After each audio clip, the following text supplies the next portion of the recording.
Os principais nomes do cenário político passam por aqui. Café com Política. Mais uma vez aqui com a gente, Tadeu Martins Leite, presidente da Assembleia Legislativa de Minas Gerais, deputado Tadeuzinho. Prometeu pra gente na última entrevista que voltaria logo após o prazo da questão do RRF na Assembleia e cumpriu a palavra, né, presidente? Bom dia. Bom dia, Thalita, bom dia, ouvintes da Rádio Tempo, bom dia, Cíntia, bom revê-las e muito bom estar aqui mais uma vez. Promessa é dívida, falei que assim que conseguíssemos desvendar aí, né, o desfecho final da questão da dívida do Estado, voltaria aqui, então estou à disposição, e não só para falar sobre isso, mas também, acho de uma certa forma, fazer um pouco do balanço desse primeiro ano à frente da Assembleia, lá junto aos nossos colegas deputados e deputadas estaduais. É isso, presidente. 120 dias de respiro, né, para uma nova conversa sobre essa dívida. O que significa esse prazo para a Assembleia e para Minas de uma forma geral? Acho que foi uma vitória do diálogo, da boa política, mas também da sociedade. Ao final, quem vai ganhar com esse tempo, esses mais 120 dias, é a própria sociedade, porque agora os governos terão tempo, né, junto com a Assembleia e com o Congresso Nacional, de tentarmos construir um novo caminho, uma nova proposta que, como eu falei naquele momento, que de fato resolva a dívida de Minas com a União. Repito aqui, que dívida é essa, gente? Uma dívida de 160 bilhões que existe hoje, que o Estado de Minas tem para com a União, que iniciou em 98 com 14 bilhões, o Estado já pagou 97 bilhões de reais, já gastou de dinheiro do contribuinte 97 bilhões e ainda devemos 160. E o regime de reparação fiscal que foi sugerido pelo governo do Estado nesses últimos tempos, no que pese ele dar um alívio no caixa pelos próximos 9 anos, ele na verdade não resolveria ou nem manteria a dívida de 160 bi, ele na verdade ele aumentaria a dívida. Então, quando nós entendemos isso, nós fomos atrás do Congresso Nacional, do presidente do Congresso, Rodrigo Pacheco, e tentamos construir um novo caminho. Ideias apareceram, como a questão da federalização, mas para que tudo isso tente se viabilizar, nós precisávamos do tempo. Então não tenho dúvida que esses 120 dias que o Supremo nos deu é uma vitória sim da boa política, do diálogo, mas da sociedade que, se Deus quiser, nós vamos conseguir entregar um plano muito melhor para a apreciação da Assembleia e do Congresso, especialmente para todo o Estado de Minas Gerais. Deputada, eu queria que o senhor falasse o seguinte, assim, a gente, né, vê a relação do governador com o presidente da República, não é das melhores, o presidente ainda não veio aqui até então, e nesse momento a gente precisa desse diálogo, inclusive dos dois que são aí, né, o que está devendo e o que precisa receber. Qual que é o papel da Assembleia, do senhor como presidente da Assembleia nesse sentido, assim, tem um papel político ali de auxiliar para que esse diálogo seja efetivo e tenha resultado positivo? Cíntia, eu não tenho dúvida que em tudo, acho que na vida, mas especialmente na política e neste caso sobre a dívida de Minas, ela tem um desfecho e tem de ter um desfecho político e técnico.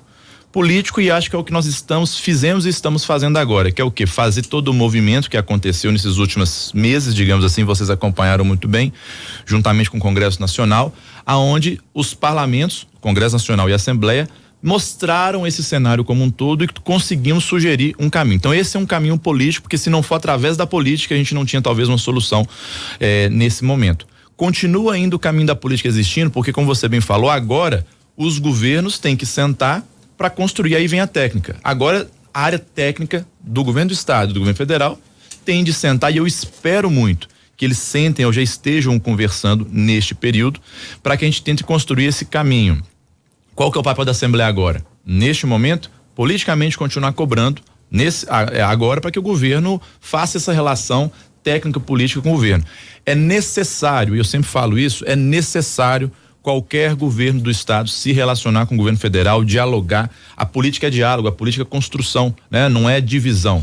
Nós precisamos melhorar o Estado de Minas Gerais e nós sabemos que existem pautas que o governo federal precisa e pode ajudar muito o governo do Estado, mas precisa se relacionar, precisa conversar. Então o governo do Estado precisa conversar com o governo federal. Quem sabe esse movimento que aconteceu sobre a dívida de Minas talvez seja a abertura de portas, digamos assim, para que o governo do Estado entenda que ele precisa sentar à mesa com o governo federal e construir não só esse assunto, que na minha opinião, já falei aqui para vocês, na minha modesta opinião, é o principal, é o pior problema que Minas Gerais tem hoje, porque você imagina uma dívida de 160 bilhões, que a qualquer momento pode ser cobrado 18 bi por ano. Então, mais outros tantos assuntos que nós temos pendentes e com problemas em Minas Gerais, estradas e outras questões a mais. Então, o papel da Assembleia agora, nós inclusive tivemos ontem a última sessão oficial no plenário da Assembleia, mas o trabalho não vai parar, não tenho dúvidas. Ficarei vigilante aqui nesse janeiro como um todo, não vou viajar para longe, vou ficar aqui mais próximo, exatamente porque nós precisamos acompanhar e cobrar para que os governos neste período sentem à mesa para construir ou pelo menos começar a dialogar sobre esse novo caminho. Presidente, há quem diga nos bastidores, há quem diga nos bastidores que essa atuação do senhor, do presidente do Senado, Rodrigo Pacheco, no final das contas teria ajudado o governo de Minas, né? Entregou a forma de tentar resolver com o governo federal. O senhor enxerga dessa forma também? O governo que estava um tanto quanto balançado nesse assunto que o senhor traz aqui.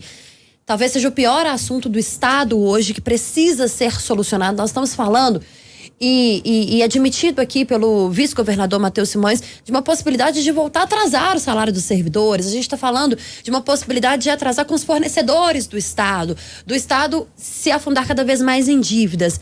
Mas quando o governo Zema critica a atuação em alguns determinados momentos essas últimas semanas do senhor enquanto presidente da Assembleia, do presidente do Senado, Rodrigo Pacheco, e quando há essa solução temporária desse prazo de 120 dias, há nos bastidores, repito, quem diga que no final das contas ficou melhor para o governo de Minas. Você concorda?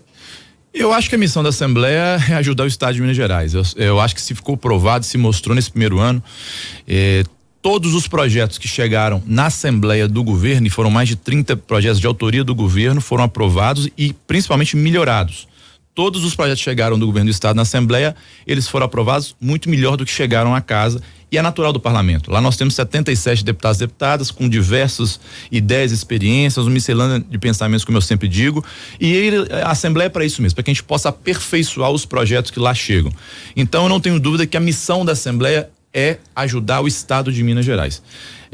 Por isso que, sinceramente, Thalita, eu, assim, tô fazendo a minha missão. A missão minha é ficar preocupado e tentar ajudar nos problemas ou nos principais problemas do Estado de Minas Gerais. Minha relação com o governador é muito boa. Imagino eu que essas críticas que ele porventura fez não são direcionadas espero eu, a mim nem ao Rodrigo Pacheco, até porque ele tem consciência de que a Assembleia é parceira do governo do Estado nos principais temas, nos grandes temas de Minas Gerais nesse primeiro ano. E aqui eu quero aproveitar e já agradecer todos os colegas deputados e deputadas estaduais, porque não fossem eles, talvez essa discussão que que estamos tendo agora, talvez não tinha chegado, talvez no conhecimento de toda a população, através das audiências públicas, através da cobertura da imprensa, que foi fundamental em todo esse período, através da análise técnica que foi feita lá na Assembleia sobre esse regime de recuperação fiscal, que até dia 17 de outubro, de passagem importante que se deixe claro, ninguém conhecia o plano de recuperação fiscal. Existia lá na Assembleia um projeto, uma autorização para o governo do Estado aderir ao regime, mas o regime mesmo, o que aconteceria pelos próximos 9 anos, ninguém conhecia. Foi quando eu fui e falei, olha, gente, eu até tramito o projeto e é necessário que a gente tenha responsabilidade para tramitar, mas nós não podemos assinar um cheque em branco. Nós vamos conhecer ou entender o que está no papel, o que foi apresentado ao governo federal, e foi quando nós descobrimos aquelas 2 recomposições para o funcionalismo, no mínimo, questão dos concursos públicos teriam os problemas, a privatização, sugestão de privatização de Codemig e outras empresas. Então, foi naquele momento, através da discussão com os deputados, das audiências públicas, e aí mais uma vez agradeço a todos eles, porque eles aprofundaram mesmo, como é praxe dos deputados e da Assembleia, aprofundaram especialmente também nesse tema, para que a gente conseguisse agora entender que aquele caminho não ia resolver nada. Agora sim nós temos tempo para tentar construir um caminho. Eu espero, repito aqui, espero muito que o governo do Estado faça por onde, espero muito que o governo federal faça por onde, para que a gente consiga construir esse caminho. A conversa que eu tive com o presidente Lula, acompanhando o senador, o presidente do Congresso, Rodrigo Pacheco, foi muito clara e incisiva, ou seja, demonstrou a boa vontade do governo federal em ajudar o Estado, especialmente nesse tema. E também ficou claro todas as oportunidades que tive com o governador Romeu Zema, também da boa vontade do governo em agora, com mais esse prazo, tentar construir um novo caminho para o Estado. Presidente, tendo boa vontade das duas partes, né, tanto do Estado quanto da União, e uma vez do prazo estendido, que aparentemente parece muito, mas a gente tem aí um janeiro curto, que é, né, curto para um problema tão complexo. Qual, na avaliação do senhor, teria que ser, assim, talvez tecnicamente, para que essa discussão seja efetiva, um dos primeiros pontos que eles precisam chegar num consenso para que se tenha uma solução aí em 120 dias? Primeiro qual o modelo, né, Cíntia? Ou seja, qual que é o caminho? O caminho sugerido, e na minha opinião, é um bom caminho, pelo senador Rodrigo Pacheco, ele tem viabilidade? O Estado topa discutir essa ou aquela empresa? O governo federal topa receber essa ou aquela empresa? Qual que é o valor disso? Quem que vai fazer a avaliação? Então, eu acho que essa é uma parte técnica que cabe às duas equipes sentarem para tentar construir esse caminho. Fora isso, quais outras ideias ou caminhos podem porventura aparecer? Por exemplo, eu não tenho dúvida que é necessário, na minha avaliação nesse período, se discutir também o indexador da dívida. Ou seja, que é o que faz essa dívida crescer tanto, os juros, juntamente com porventura multas que porventura existam nessa dívida. Essa é uma discussão que, na minha avaliação, em paralelo, tende a acontecer com todos os outros caminhos, até porque é importante que a gente lembre, a solução que se der para Minas Gerais, ela se dará obrigatoriamente para todos os outros estados que também têm dívida pública, e quase todos os outros estados têm dívida pública para com a União, uns mais, outros menos, alguns já sob o regime de recuperação fiscal, que é o caso do Rio de Janeiro, Rio Grande do Sul e Goiás, diga-se de passagem, todos já com problemas mesmo sobre o regime de recuperação fiscal. E arrependimentos, né? E arrependimentos e falas, e você falou mais cedo, inclusive já no regime, no caso do Rio de Janeiro, falando da dificuldade que porventura pode até voltar a atrasar salários também lá, mesmo no regime de recuperação fiscal, demonstra que o regime não é a solução para tudo, isso ficou claro nesse período todo.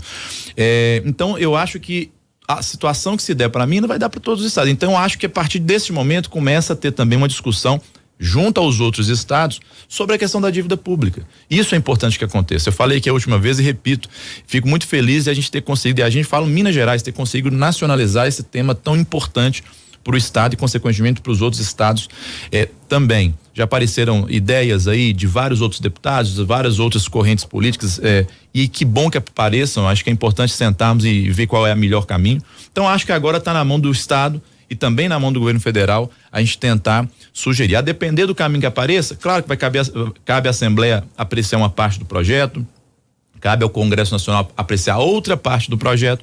Então, o importante é que a gente tenha aí o mais rápido possível. Você falou muito bem, esse tempo, ele não é um tempo longo, é um tempo curto, diga de passagem, mas eu posso garantir de que, no meu caso e no caso da Assembleia, no que pese nós estarmos em recesso oficial, nós estamos 100% à disposição e por conta de tentar caminhar nesse projeto.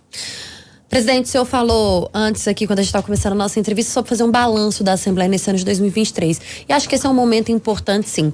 Quando o senhor tomou posse como presidente da Assembleia, a gente falava sobre um presidente novo, jovem, que ia liderar uma Assembleia também com deputados jovens, né? Uma Assembleia que tem uma cara nova, uma renovação que foi muito importante em 2022. O que essa Assembleia nova trouxe de fôlego, de fato, para Minas Gerais? Primeiro, dizer da minha honra, Thalita, do meu orgulho e felicidade de ter a oportunidade de presidir um parlamento tão diverso, e, na minha opinião, o mais bonito e importante de todo o país, né? Nós temos aqui talvez o estado mais diverso. Nós temos aqui deputados e deputadas de todas as regiões do estado, e cada um vem com sua realidade, com o seu conhecimento, e você construir ali internamente uma pauta mínima de consenso, mesmo com as adversidades que existem hoje, com a polarização também que de fato existe, é um desafio. Mas é um desafio que com muita fé em Deus nós vamos seguindo ele aí, e não tenho dúvidas que a produção da Assembleia nesse primeiro ano foi uma produção talvez acima da média, com as discussões que tivemos, com as pautas que foram feitas, com os projetos que foram aprovados. Eu quero aqui, por exemplo, lembrar do projeto 171, que foi um projeto de autoria coletiva dos deputados que desbloqueou 7 bilhões de reais que já estavam nas contas das prefeituras e dos municípios, que não podiam ser usados por questões burocráticas na área da saúde, Cíntia. E com essa legislação que a Assembleia aprovou, nós já liberamos imediatamente 7 bilhões para todos os municípios. Praticamente todos os municípios foram beneficiados com essa questão, ou seja, mais recurso para a população, especialmente numa área tão cara que é essa questão da saúde pública ainda no nosso estado de Minas Gerais. Inclusive agora, semana passada, nós aprovamos uma outra legislação que amplia o prazo dessa legislação que eu acabei de dizer, porque ela valia até o final deste ano, e agora nós prorrogamos por mais um ano para que os municípios consigam, claro, com a mesma fiscalização, com a mesma correção, utilizar esse recurso onde o prefeito, que é o que mais conhece, né, o município no dia a dia, aplique onde bem entender. Mas posso aqui falar também do aumento do ICMS da educação, onde nós ampliamos de 2% para 10% os investimentos obrigatórios na área da educação também, que é outra área muito cara para o estado de Minas Gerais, e foi uma discussão muito importante que foi feita na Assembleia. Importante dizer que foi o primeiro estado aonde essa legislação do ICMS da educação partiu e iniciou na Assembleia. Todos os outros estados fizeram essa discussão partindo do Executivo. A primeira Assembleia onde capitaneou essa discussão foi aqui em Minas Gerais, então também nos trouxe muito orgulho dessa discussão lá dentro da Assembleia. Agora, recentemente, aprovamos um projeto lá que tramitava na casa desde 2016, inclusive por coincidência até de minha autoria, mas eu reputo como um projeto muito importante para Minas Gerais, que foi o da regularização fundiária urbana e rural. Nós temos em Minas Gerais ainda mais de 3 milhões de imóveis irregulares. Nós temos cidades inteiras, inclusive no norte de Minas, que ainda não tem escritura. As casas, os terrenos, e assim impossibilitando as pessoas poderem ir no banco fazer um financiamento, os produtores poderem ir no banco pegar para ampliar a sua produção. Isso não garante, deputado, mas acho que é importante a gente explicar. É tão grave essa situação que não garante nem que a casa seja da pessoa de fato. A pessoa mora naquela casa a vida toda, mas não é dela porque ela tem não tem nenhuma documentação, porque era uma terra, chamava de terras devolutas no estado e que nunca passaram por esse levantamento que o estado agora tem autorização para ser feito, para que a pessoa realmente seja dona daquela casa que é da família a vida inteira. Importante lembrar, viu, Thalita e Cíntia, nós não estamos falando de terras nem de terrenos que porventura tem algum tipo de conflito, não, nós estamos falando daquelas que declaradamente, claramente são da pessoa, da família já há muito tempo, e por questões burocráticas do estado eles não conseguiam fazer essa regularização. Então essa lei agora oportuniza os municípios e o estado a fazer essa regularização fundiária urbana e rural. Então não tenho dúvida que isso ajuda muito o desenvolvimento do estado de Minas Gerais. Então, além de diversos outros projetos de autoria dos deputados, foram mais de 220 projetos aprovados na Assembleia nesse primeiro ano em diversas áreas, e muitos deles, ou a grande maioria, são projetos que chegam de fato para ajudar e beneficiar a ponta os 853 municípios do nosso estado, sempre, e é importante se diga, com muito diálogo, com muita transparência, com muita publicidade, porque eu acho que a missão da Assembleia é essa, você, claro, fazer, legislar, fiscalizar, mas representar aqueles que escolheram também, mas de forma muito aberta. E a Assembleia é a casa de todos, a casa do povo, e não tenho dúvida que é dessa forma que nós nos pautamos e continuaremos nos pautando no próximo ano. Presidente, o senhor estava falando e eu fiquei pensando, o senhor é tão jovem, 37 anos? 37. 37, como que estar à frente, assim, de uma casa legislativa tão importante, de um estado tão importante, e na política, porque assim, os jovens estão chegando mais, mas ela ainda é ali dominada por pessoas, né, mais velhas. Assim, eu queria que o senhor falasse um pouco da experiência do senhor e da importância da juventude nesse momento, assim, da política que a gente vê, né, uma expansão aí da atuação em redes sociais, ao mesmo tempo, né, muita fake news e tudo. Qual que é o papel do jovem na política hoje e a sua experiência dentro do Legislativo? Primeiro dizer que a Assembleia hoje, você falou e é verdade, assim, nós temos a maior bancada jovem, talvez, da história da Assembleia nessa legislatura. Da mesma forma, também com muito orgulho, hoje presidindo a Assembleia também é a legislatura onde tem a maior bancada feminina da história da Assembleia, que são 15 deputadas também lá na Assembleia. Isso nos orgulha muito e demonstra, né, que nós precisamos incentivar cada vez mais a participação das mulheres, dos jovens, enfim, de todos na política. E você ter esse desafio de poder presidir ou comandar de uma certa forma uma casa, você tem que ter, como eu disse, muita fé em Deus, mas também muito pé no chão. Se não dialogar, e eu acho que essa é a tônica de toda, na minha avaliação, processo político que falta talvez no país de um modo geral, é você gastar tempo, e quando eu falo gastar tempo na parte positiva da palavra, mas gastar tempo conversando, dialogando. Você imagina que nós temos lá os deputados que legitimamente defendem pautas da esquerda, outros que da pauta da direita, e de vez em quando a gente não consegue chegar num consenso, numa pauta única no parlamento, se você não sentar à mesa e gastar tempo dialogando, entendendo um lado, entendendo o outro, tentando construir um consenso, as coisas não acontecem. E para que a gente consiga fazer a política mesmo, a política que ajude e que resolva os problemas das pessoas, é dessa forma que nós temos que fazer. Então eu tenho muito orgulho, sim, tenho muita felicidade em participar disso, mas só consigo fazer isso graças à confiança e amizade dos 76 deputados e deputadas que lá tem. Então, mais uma vez agradeço a eles e agradeço também os feedbacks que nós temos já na Assembleia. E de que forma? Praticamente todos os deputados, finais de semana, e aí a gente pode acompanhá-los nas redes sociais. Quase todos eles estão no interior, rodando, fiscalizando os recursos públicos, encaminhando emendas parlamentares, resolvendo problemas na ponta que normalmente o Estado, ou o governo do Estado não enxerga, e eu sou um defensor aberto das emendas parlamentares, por isso que eu acho que elas realmente resolvem o problema da ponta dos municípios mineiros, mas é muito bom quando você retorna, quando nós todos retornamos do final de semana na Assembleia, você faz uma reunião, conversa, você traz ideias de todos os cantos do estado de Minas Gerais através dos deputados. Aí surgem os projetos de leis, as audiências públicas, os debates na Assembleia. Então esse feedback do interior através dos seus representantes elegidos, que são os deputados, é fundamental para que a gente consiga construir um caminho um pouco mais de consenso lá dentro da casa. Deputado, 2024, a eleição é municipal. Muitos deputados começam a desembarcar para suas bases. Claro, com um papel político muito importante, de apoiar ali, de eleger os seus apoiados, ou de dar mais força para uma campanha ali ou aqui, mas há muitos deputados também que vão tentar retornar para suas cidades, cargo de prefeito, né, por exemplo. Como que a Assembleia trabalha para que a Assembleia não fique órfã desses deputados nesse período de 2024, nesse período eleitoral? A Assembleia não pode parar, né? Ou seja, a Assembleia não vai parar, pelo contrário. Ela continua produzindo, continua atuando, trabalhando, é legítimo e natural que tenhamos deputados candidatos, né? Ou seja, nesse momento pré-candidatos a alguns municípios no estado de Minas Gerais, outros tantos que mesmo não sendo candidatos, têm também os seus apoios aí a candidatos a prefeitos, a partidos no interior. Isso é legítimo, é natural, mas é importante que se diga que lá na Assembleia dificilmente a gente consegue misturar as coisas, ou seja, a Assembleia continua produzindo, continua trabalhando, a pauta continua funcionando, os deputados continuam fazendo a sua participação. Claro que no período eleitoral, nós estamos falando de um mês aí, um mês e meio, claro que e aí não é só a Assembleia, acho que o Brasil, infelizmente, eu falo isso, esse problema da eleição de 2 anos, aí eu particularmente acho que isso é um desserviço para o país, porque de uma certa forma você perde ali um mês e meio, quem sabe 2, focado naquela discussão eleitoral, mas a Assembleia continua fazendo essa discussão. Primeiro semestre da Assembleia, até abril,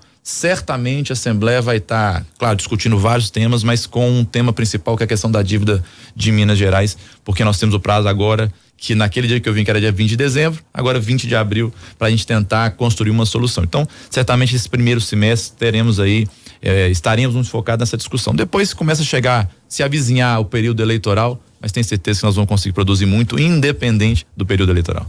Deputado, eu queria perguntar uma última coisa para o senhor, que é o seguinte: o senhor falou da participação jovem e das mulheres. Aí pensando em 2024, além da questão da dívida, essa questão dos ataques que muitas deputadas, né, vereadoras na Câmara e políticas, mulheres que ocupam diferentes casas, é uma preocupação da Assembleia, e eu queria que o senhor nos contasse se tem algo sendo construído para o ano que vem nesse sentido para combater isso, ou junto com o Ministério Público, ou polícia, ou algum órgão, né, envolvido. Sim, de primeiro repudiar qualquer tipo de ameaça que os deputados, e especialmente nesse caso as deputadas, vêm sofrendo, e quando eu falo deputadas, vereadoras, eu falo aí quem se envolve parlamentares de uma forma geral, parlamentar, né? De uma geral, se envolve na vida pública.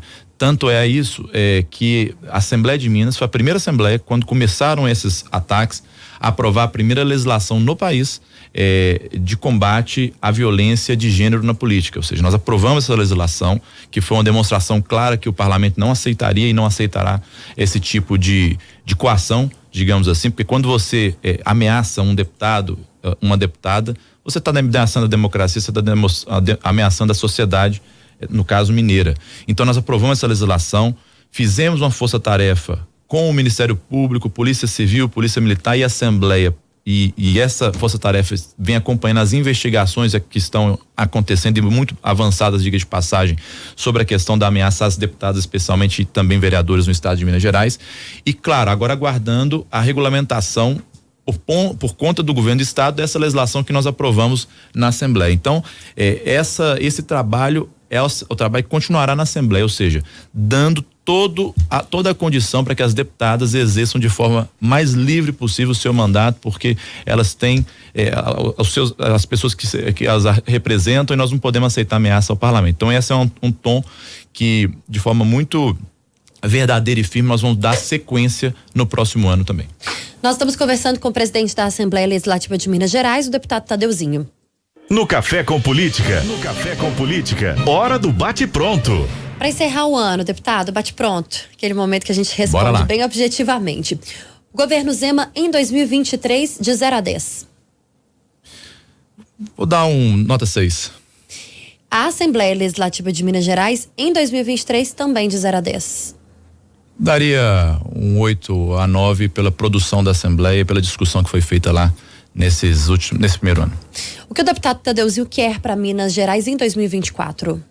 Que tenhamos mais boas discussões para o Estado, mas especialmente acho que não tem como fugir dessa pauta, que a gente consiga, quem sabe, aí em abril, um desfecho para essa questão da dívida pública. Como eu disse, 160 bilhões não é qualquer dinheiro, nós precisamos tentar resolver de vez esse assunto que há 25 anos não é resolvido aqui no Estado. 120 dias e o RRF, como que esse prazo foi visto pela Assembleia ou é visto pela Assembleia? Com muito otimismo, porque é um prazo que nós esperamos, né, que os governos sentem para construir esse novo caminho, um novo caminho que eu não tenho dúvida, que é muito melhor para o servidor público, muito melhor para as empresas, do Estado, mas especialmente para a sociedade, que em breve, se Deus quiser e dando certo o plano, nós teremos aí um governo com a sua dívida quitada, consequentemente com mais recurso disponível para fazer investimentos nos serviços públicos, que precisam, inclusive, cada vez mais de mais investimentos. Deputado Tadeu Martins Leite, do MDB, o presidente da Assembleia Legislativa de Minas Gerais, para fechar então essa quinta-feira com a gente no Café com Política. Deputado, obrigado. Volto sempre que em 2024 a gente consiga bater mais papo aqui no Café com Política com o senhor e com outros deputados. Combinado? Prazer, você sabe, se vocês me convidam, eu tô aqui, não tenho problema algum, pelo contrário, eu gosto muito. Obrigado, Cíntia, obrigado, Thalita, obrigado a todos os ouvintes. Aproveitar para desejar um belo Feliz Natal para todos que estão nos ouvindo, um grande ano novo, que Deus possa nos abençoar e nos conduzir sempre na direção certa, para que a gente possa continuar fazendo cada um a nossa missão. Obrigado a todos, um bom dia.